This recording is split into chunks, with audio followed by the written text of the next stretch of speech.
예전에 제가 대학생들을 섬길 때 어떤 영화를 한 편 보고 제 생각을 정리해서 글을 하나 썼고요. 그걸 몇몇 지체들에게, 특별히 교회 나온 지 얼마 되지 않거나 한동안 안 보이는 지체들에게 그것을 메일로 보낸 적이 있어요. 제 나름대로는 정성을 다해서 글 써서 보냈는데 이 답장이 온 사람이 한두 사람밖에 없는 거예요. 섭섭했습니다, 제가. 근데 가만히 생각해 보니까 제가 실수를 했어요. 한 사람 한 사람에게 따로 보냈어야 되는데 사람들 이름 그냥 그냥 막 쫙 다 붙여가지고 그냥 보냈어요. 그러니까 이 지체들이 스팸 메일인 줄 알고 읽지 않은 사람도 있고, 또 사람 마음이 그렇잖아요. 많은 사람들에게 한꺼번에 보내는 중에 내가 그 하나에 속해 있다면 읽기 싫잖아요. 소중하게 생각하지 않았던 거죠.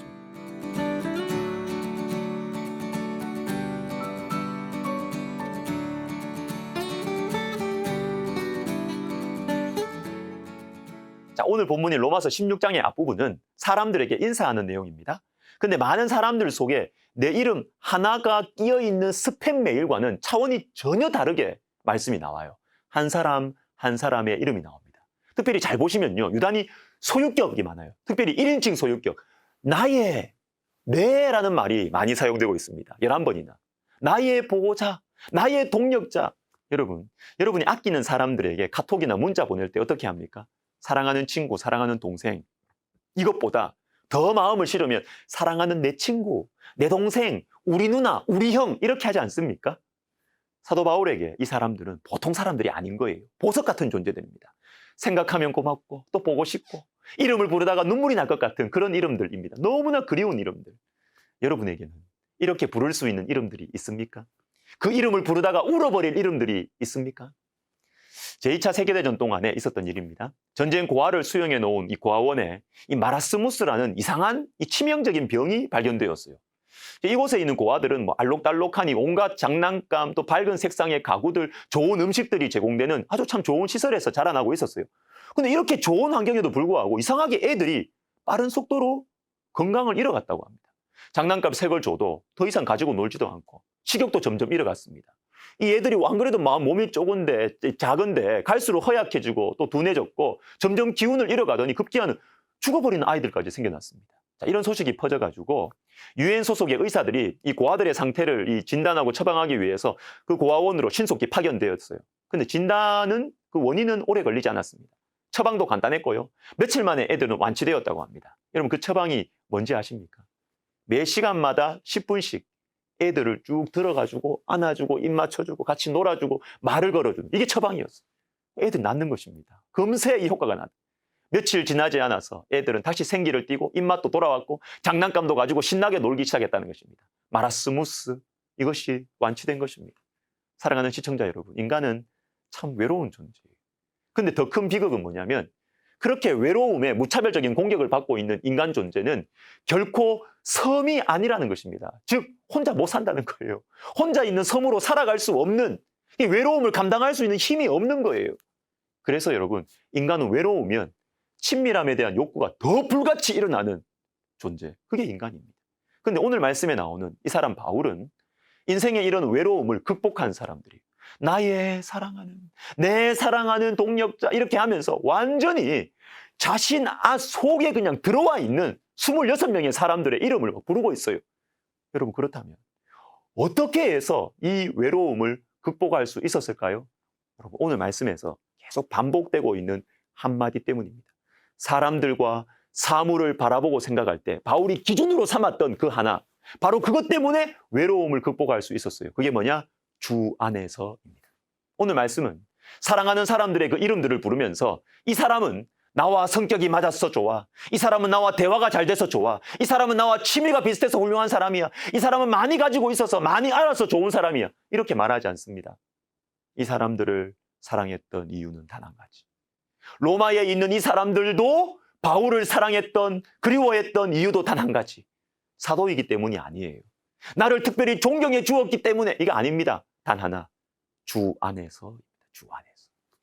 바울은 이 말을 쓰는 것을 지겨워하지 않았습니다. 9번이나 반복되고 있는데 우리 같으면 지루하고 재미없을 것 같아서, 아니면 너무 경건한 척하는 것 같아서, 외식하는 것 같아서 한두 번 쓰고 안 쓸 것 같아요. 그런데 바울은 끝까지 이 말을 씁니다. 왜 그렇죠? 어휘력이 떨어져서입니까? 아닙니다. 이 말을 뺀다면, 이 말이 없다면 자신은 이 사람들과 아무런 상관이 없기 때문이에요. 주 안에서 사랑하는, 주 안에서 사랑하는 나의 형제 자매. 이 말 빼면 나는 이 사람들 사랑할 수 없고요, 나도 사랑받을 수 없다는 것을 너무나 잘 알고 있었기 때문입니다. 이것 빼면 내가 누구에게 용납받을 수 있겠느냐? 이것 빼고 나면 내가 누구를 사랑하고 받아줄 수 있겠느냐? 사람이 좋아서가 아닙니다, 여러분. 성격이 맞아서가 아니에요. 너와 내가 주 안에서 거듭났고, 너와 내가 주 안에서 만났고, 너와 내가 주 안에서 교제하고 있기 때문에 사랑하고 너희의 이름을 부르고 싶다라는 것입니다. 신의 도성이라는 책에서 어거스틴은 모든 인간이 공통적으로 느끼는 것 하나를 다음과 같이 표현했습니다. 오 주여, 주님께서는 자신을 위해 우리를 지으셨으므로 우리가 주님 안에서 평안을 찾기까지는 마음 둘 곳이 없나이다. 사랑하는 여러분, 우리 인간에게는 하나님과의 진실한 만남, 하나님께서 계신다는 이 사실을 믿지 않고 경험하지 않는 한 결코 우리의 공허함과 소외감을 채울 수가 없어요. 모든 사람의 가슴 한가운데는 끝을 알 수 없고 채울래야 채울 수 없는 깊은 수렁과 같은 외로움의 동굴이 우리 속에 이렇게 있습니다. 그런데 우리는 이 외로움을 인간관계로 해결하려고 합니다. 친구나 사랑하는 연인을 통해서 이 텅 빈 공간을 채우려고 해요. 근데 우리는 알고 있습니다. 안 된다는 거. 아무리 좋은 사람 만나고 아무리 많이 소유해도 내 영혼의 이 빈 동굴, 빈자리는 채울 수 없어요. 이걸 우리가 알아요. 여러분 혹시 외로워서 신음하고 계십니까? 하나님 외에는 결코 채울 수가 없어요. 그 빈 공간을 인간관계나 소유나 성취로, 일로 채우다 보면 우리 안에 남는 건 뭘까요? 상처, 분노, 욕심, 야심. 이 내면의 이 빈 공간, 공허를 하나님으로 채우면서 사람과 세상을 바라볼 때 그제서야 참된 자유와 평안을 누리게 될 것입니다. 그리고 우리를 만나는 사람들과 세상도 우리를 통하여 생명을 얻게 될 것입니다. 바로 그 아름다운 것이 주 안에서, 예수 그리스도 안에서 가능한 것이죠. 저도 문득 이런 생각을 할 때가 있습니다. 함께 있었던 사람들이 나중에 나를 어떻게 기억해 줄까? 우리 목사님 참 착해서 좋았다, 잘 웃어서 좋았다, 눈썹이 쳐져서 좋았다. 만약 이렇다면 저는 실패한 목사입니다. 주 안에서 함께 했던 사람이었다. 주 안에서 우리는 함께 교제했다. 주 안에서 함께 했던 사람들을 사랑하고 그리워하는 것이 하나님의 사람들입니다. 여러분을 주 안에서 사랑합니다. 기도하겠습니다. 하나님 아버지, 우리가 예수님을 진실하게 만나서 우리가 주님을 통하여 사람들을 바라보고 주 안에서 사랑하고 주 안에서 그리워하고 주 안에서 세워주고 섬기는 정말 하나님의 사람들 되게 하여 주옵소서. 예수님의 이름으로 기도드립니다. 아멘.